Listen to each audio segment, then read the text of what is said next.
exclude gays and lesbians from their workforce, for example. And there have been questions as to how to interpret the anti-discrimination legislation, which both recognizes sexual orientation as a prohibited ground for decision-making, but also recognizes freedom of religion and a certain liberty for religious organizations. So there's been some tension around that. There has been some tension, this is perhaps quite special, but in the Canadian context, there are constitutionally protected schools for Roman Catholics as a result of our constitutional history, but there are state-funded religious schools, and there has been some tension around the extent to which equality claims for gays and lesbian students and teachers can have space in that context. And then as a social matter, there continues to be violence, both verbal and physical, experienced by gays and lesbians and transgender and bisexual people, and that kind of thing. So overall, as the ambassador said at the beginning of the day, remarkable progress, but not a perfect system by any means. On the very bright side, generationally, attitudes certainly towards the LGBT community are much more positive among younger generations. And in a very exciting way, I mean, I'm 39 years old, and so how old I feel varies from context to context. I feel very old when I see the 12-year-olds organizing clubs for themselves in elementary schools or high schools, using social media to be lobbying for themselves, keeping in touch. So there's quite extraordinary youth work being done by LGBT young people in Canada to improve their conditions for themselves, to end their isolation. And so some of the work that Egal Canada, with which I'm associated, some of its work involves going into schools and providing resources for teachers on how they may train or educate their students about positive attitudes for LGBT people. And so some of the work involves creating teaching materials for the teachers. But some of the work we do also involves capacity building, creating materials that kids themselves can use to establish their own groups, to establish gay-straight alliances within their schools, to interact with the school administrations and assert their own right to be there and their own right to organize and be visible in the school environment. And so this is a clear shift. If you think that a few years ago the work was being done by lawyers in the courts, this is a different kind of work where LGBT students themselves are trying to change and improve the conditions in which they live. That's the end of the sort of organized things I had come up with. And now, Joe, are we going to have a Q&A or go to the next presentation? Okay.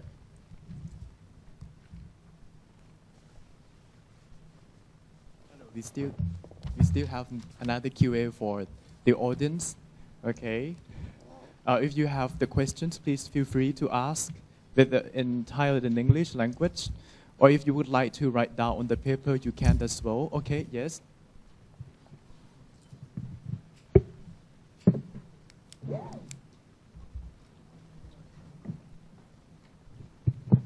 สวัสดีครับจากสำนักงานคณะกรรมการปฏิรูปกฎหมายนะครับมีคำถามอยากจะถามก็คือว่าในประเทศแคนาดาก็มี Law Reform Commission of Canada เหมือนกันเขาได้มีส่วนเกี่ยวข้องในการสนับสนุนหรือว่าซัพพอร์ตในเรื่องของประเด็นทางกฎหมายเกี่ยวกับ Civil Marriage ฉบับนี้ด้วยหรือเปล่าขอบคุณครับ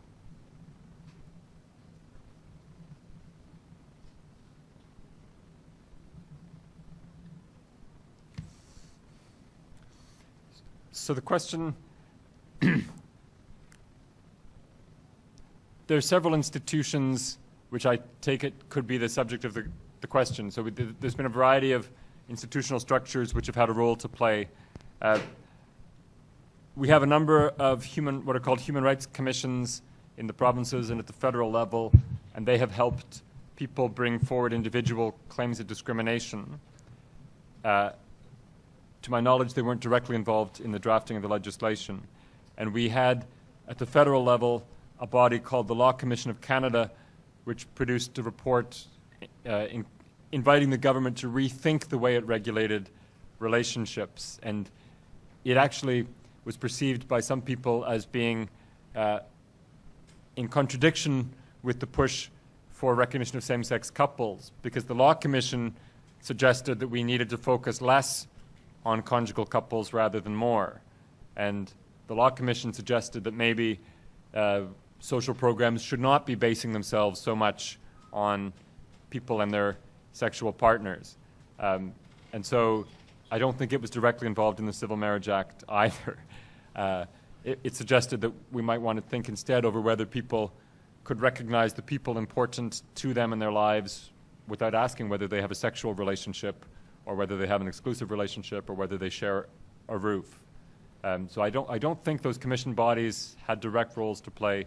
in the Civil Marriage Act.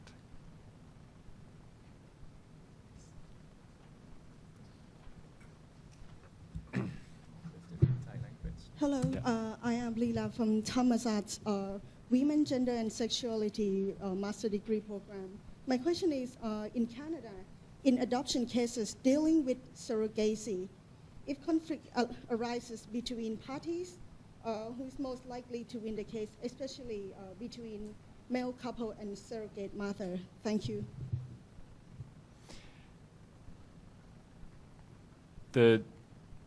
So the question about surrogacy, I mean,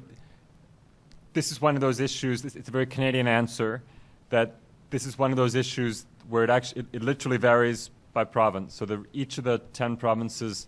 deals with surrogacy. The general idea, so I'll just give a couple of sentences and then try to answer directly your question.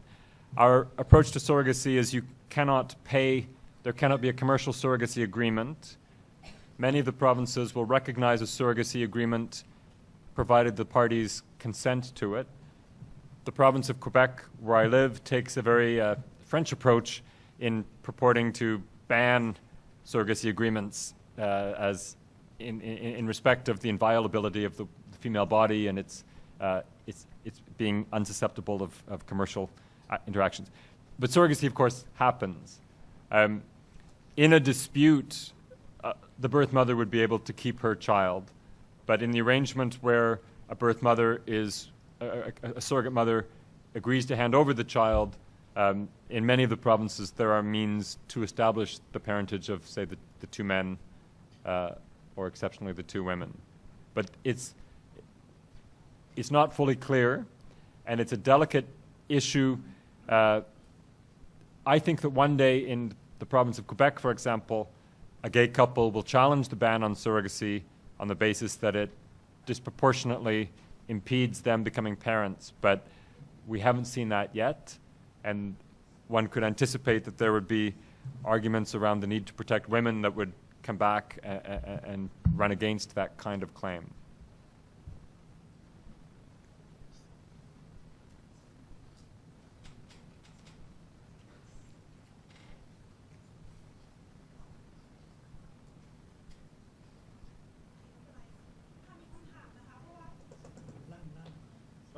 Please speak to the microphone because the interpreter need to.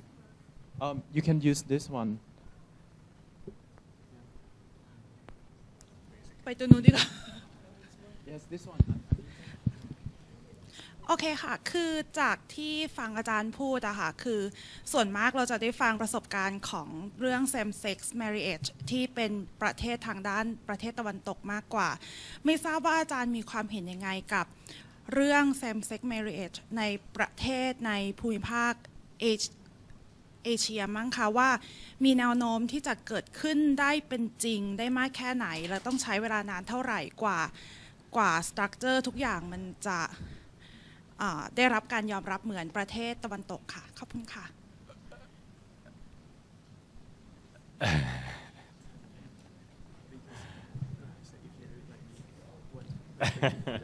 I got it. I got it. I heard it. Yeah, no. Thank you for the question. I'm just laughing because I would have brought my crystal ball had I known you were going to ask that question. I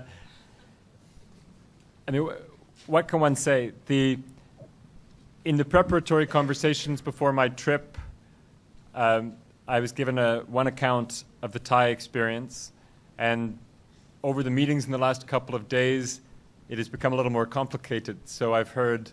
of great openness in the society in many respects, and still some reticence and some deep attachment to quite traditional gender distinctions and special roles for women and for men, at least somewhere in the school system, for example. So I don't have an answer as to how long it will take and so on. You look globally, the movement has come much faster than people would have thought even a couple of decades ago. Places such as Latin America, things have moved much faster than anyone would have thought. Yeah. So it's unpredictable. I think a thing to remember in this context is that many of the northern countries had quite a long process with a number of different steps where social acceptance was allowed to grow along the way. And so it's possible that will be necessary in some of the Asian countries here. But it feels to me clearly it's going to happen, but the question of the timing, who knows? We're back for more. Yes. ขอโทษทีค่ะคำถามอาจจะถามไม่เคลียร์เองคำถามไม่ได้เกี่ยวกับ timing ค่ะคำถามเกี่ยวกับว่าความเป็นไปได้ค่ะ The possibility of the same-sex marriage to happen in the conservative Asia country. In your opinion. ขออนุญาตนะครับ Perhaps อาจารย์ไพโรจน์ would like to add something อาจารย์จะเสริมหรือเปล่าครับได้อาจารย์เสริมได้นะครับ Yes okay you answer and then อาจารย์ไพโรจน์ will add to your yeah oh ได้ okay sure อาจารย์ so อาจารย์ไพโรจน์ will keep these questions and he will address in his lecture as well because we still have another one legal transfer on the Thai legal system. Ajahn Perot will speak about this. So I guess we'll come back to it. I mean, it's all I can say. Comparatively, other very conservative societies have gone there, and it's worth keeping in mind that one can present the development in different ways. So one can present it as a very, and some queer critics object to this, of course, but one can present it as a very conservative way of recognizing the family and encouraging stable relationships, which could appear to line up with a conservative agenda in some places. But it certainly, clearly it seems possible. Okay, one last question. Excuse me, you had questions, yeah? Go to the microphone and yeah. My question, and I'm sorry if this is a bit naive, but you said that I don't, for this to happen, it required a lot of funding, and there was a lot of traction with funding. And with the context in Thailand, it's really a grassroots movement with not much funding and not many champions from within the government or within the parliament. So my question is, should we be focusing some of our time on fundraising and what really that funding went towards? I don't mean to suggest that we had that much money. I just mean we have less now. But there was lobbying. I mean, so I'm not saying like that we had, ads during the Super Bowl on television saying, support equal marriage. But even at the level of being able to fly people to the national capital for meetings or to send mailings out to people, I mean, you need some resources. What I think was powerful is reaching out to people who weren't gay or lesbian themselves, but who knew someone who was. So sort of spreading the network. So my grandson cannot get married at the moment and would like to get married, or the sort of thing where people, if you can spread the network to friends and allies and relatives to be contacting people in the parliament and to be putting the human face on it. The marriage issue and it's why it's easier to fight for equal marriage than it is to fight, say, for, in Canada for, less repression around sex in bathhouses. It's easier to fight for equal marriage because, my grandmother could be persuaded that it was an important issue, and so there can be quite a broad reach if you're able to personalize the issue, and it doesn't take a lot of money necessarily to be inviting people to be contacting their members of the parliament, but that kind of reaching out is probably important if you're going through the political process. And I assume with social media, it takes even less money to spread the word than it might have in the past. Okay, let this be the last questions for this session. And if you have some questions left, okay, we're gonna have another session in the afternoon. You can keep your questions. Yeah. คนน่าถามภาษาอังกฤษนะคะ I'd like to understand a little bit more about the legislative system in Canada. I mean, in order to get a law to be to pass the parliament or to change some law, what are the steps? For example, who can propose the draft? Who would consider the draft? And does that mean that the whole parliament have to vote on the approved draft? This is just general, and particularly coming back, this is, I think, at the end of your last session. I'm sorry, didn't occur to me that I would have this question. Because there were several courts verdicts on answering to different claims. But I understood, I'm not sure correctly, that there was still a process in the parliament. And how did that happen? And, for example, in Thailand, we have a few possibilities. For example, the 20 signatories of parliamentarians can propose a draft. Or we can propose people's draft, which we need 10,000 signatories of people. Or the government can actually propose a draft. So just to understand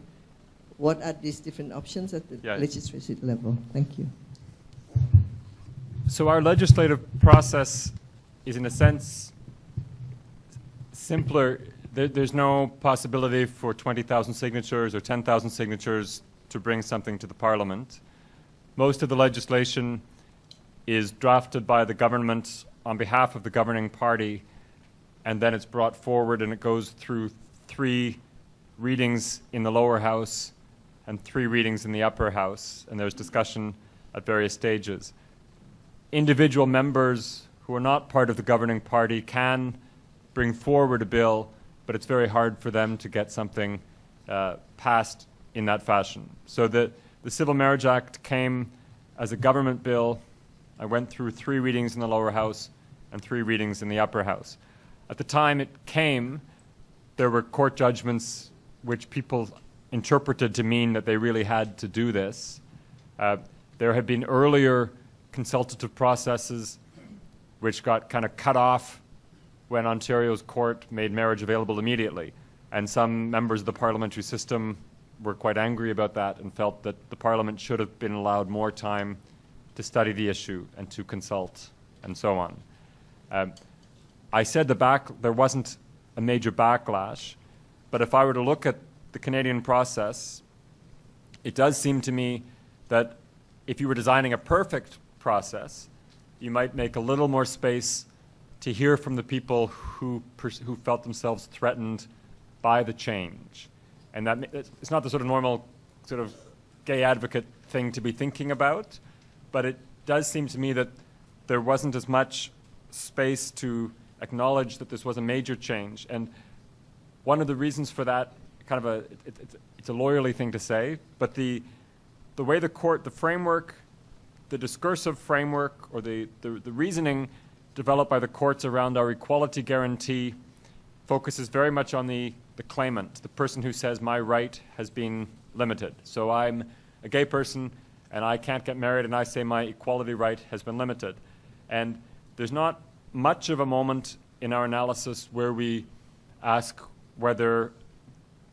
granting the rights claim affects other people. And my own view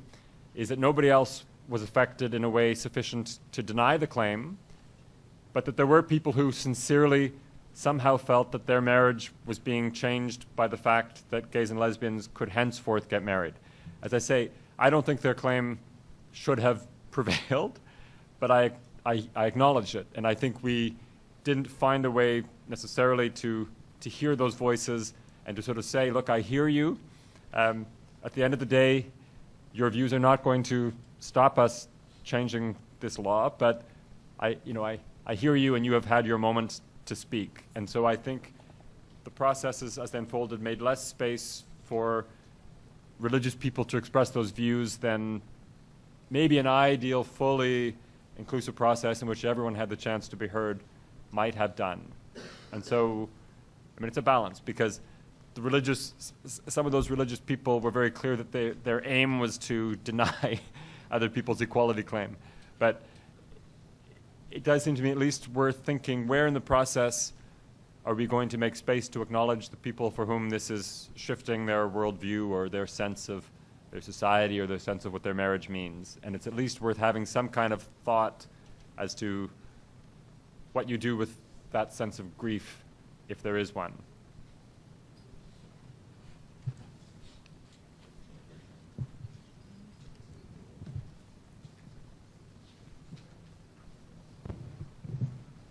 Hello. One small question is if I understand correctly, is the leading party, the government who proposed the draft, and does that mean that people's participation would be at the level of lobbying parliamentarians, their representatives, to vote according to their demands, and that there was no direct participation of civil society within the drafting process, like representative of organizations concerned, for example? I think that, I mean, you saw the bill. It's pretty short and pretty straightforward. I think the civil society organizations were more involved in the court process, and by the time we came to the Civil Marriage Act, it was pretty much an attempt just to codify in a very limited way without spending too long on it what had already happened in the courts. And so it wasn't,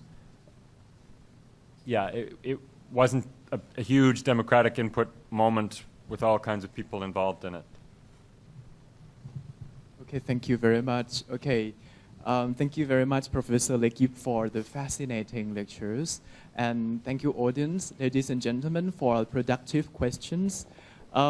We have learned about the Canadian legal experience, which has undergoing a great development, but still requires some ongoing developments on some legal issues and also social acceptance. We will see that, okay, in order to change something, in the society, we need the collaboration of the people, including the governmental sector, parliamentarians, and also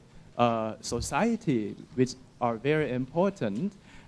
Also in Thailand, okay, we are going to make a change, for the legal equality for those LGBTs. We also need some, ongoing developments, and Canadian legal experience is a great one that we are going to take as our inspiration. Okay, yeah. Are you ready for listening to another lecture? Yes? Yeah? The next lecture is going to be delivered by Professor Dr. Pairot Kampu Siri. He is a well-known professor on the family law, the area in which there are very few specialized people working on in this area. And Professor Dr. Pairot has written so many articles and books on the family law, the family and succession, yeah? And he has also written 3 articles which has been compiled in the handout that we have given to you. Yeah, so you can read, but actually, fortunately, we have not translated into English. Yeah, if you have some more documents in English, we are going to upload into this website. So this website, now I will place it here. You cannot see. Perhaps you can use telescope, and you can see, or you can come here and you can see. Yeah, yeah. And some more documents updated will be uploaded to this website as well. Okay, please welcome อาจารย์ไพโรจน์กัมพูสิริครับ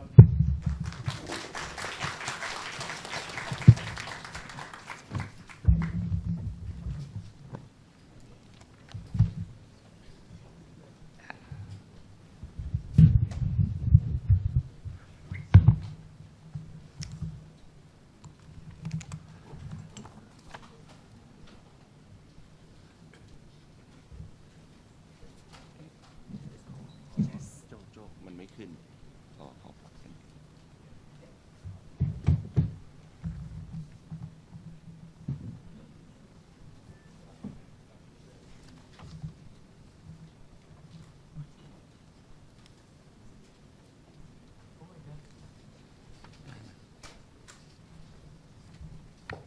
ไม่กล้ากดครับเดี๋ยวกดแล้วเดี๋ยวพังขอกดตรงนี้คร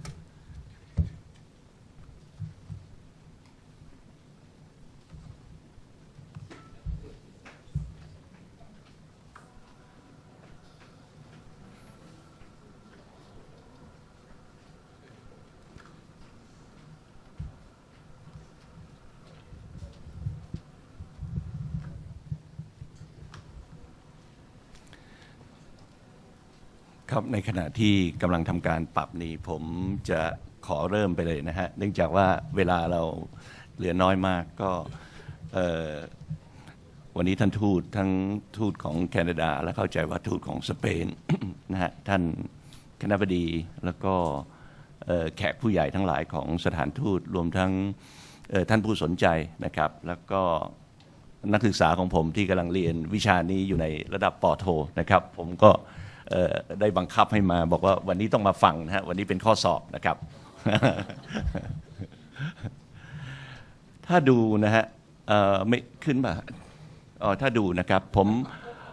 มันไม่ขึ้นบนจอนะฮะคือถ้าดูวิวัฒนาการเนี่ยผมได้พยายามทำวิวัฒนาการเนี่ยของเรื่องการสมรสของเพศเดียวกันเนี่ยใน3ประเทศนะครับก็คือในประเทศเยอรมนีแล้วก็ในประเทศฝรั่งเศสแล้วก็แคนาดานะครับการเปรียบเทียบตรงนี้เนี่ยผมได้เปรียบเทียบเป็นภาษาไทยนะฮะภาษาไทยในบทความชิ้นที่3ของผมนะฮะในเรื่องการสมรสเนี่ยของเพศเดียวกันที่เปรียบเทียบเนี่ยผมก็จะสรุปเลยนะฮะเพื่อให้ผู้ฟังเนี่ยที่เป็นคนไทยเนี่ยแล้วดูบทความผมภาค3ได้เข้าใจไปเลยนะครับว่าวิวัฒนาการเนี่ยของประเทศเหล่านี้นะครับเขาเริ่มมาประมาณ30 ปีแล้วก็คือ3 ทศวรรษแล้วนะฮะถ้าเทียบกับของเรานะฮะถ้าเทียบกับของเราตอนนี้เนี่ยซึ่งเราเพิ่งจะเริ่มต้นประการต่อมาเนี่ยผมต้องการชี้ให้เห็นว่าในส่วนของแคนาดาเนี่ยนะครับในส่วนของแคนาดาท่านผู้ฟังลองนึกดูนะฮะลองนึกดูว่าในปี 2005 เนี่ยนะครับก็คือ9 ปีที่แล้วเนี่ยเขามีกฎหมายว่าด้วยการสมรสของเพศเดียวกันเนี่ยเรียบร้อยไปแล้วนะฮะนี่เพื่อที่จะให้พวกเราเห็นภาพว่าในประเทศไทยเราตอนนี้เนี่ยเรากำลังจะเสนอร่างกฎหมายเท่านั้นเองอันนี้ก็เป็นส่วนหนึ่งที่ผมต้องการจะตอบท่านผู้ฟังเมื่อกี้นะครับว่าในที่สุดเนี่ยเราจะใช้เวลากันกี่ปีซึ่งในบทความของผมเนี่ยผมก็ชี้ให้เห็นเลยและตอบเลยนะครับผมคิดว่าประมาณ 4-6 ปีนะครับผมยืนยันอย่างนี้มาตลอดว่า 4-6 ปีนะฮะในตารางนี้นะเท่าที่สรุปเนี่ยก็คือว่าในฝากของประเทศแคนาดาเนี่ยนะฮะศาลอุทธรณ์เนี่ยนะฮะมันเริ่มจากศาลอุทธรณ์ของรัฐออนทาริโอเนี่ยมีคำพิพากษานะครับรับรองการสมรสของเพศเดียวกันจากนั้นเนี่ยรัฐบาลเนี่ยก็รับลูกเลยนะฮะรัฐบาลของเขาก็รับลูกเลยก็ผลักดันเป็นร่างกฎหมาย ก่อนที่รัฐบาลของเขาเนี่ยจะ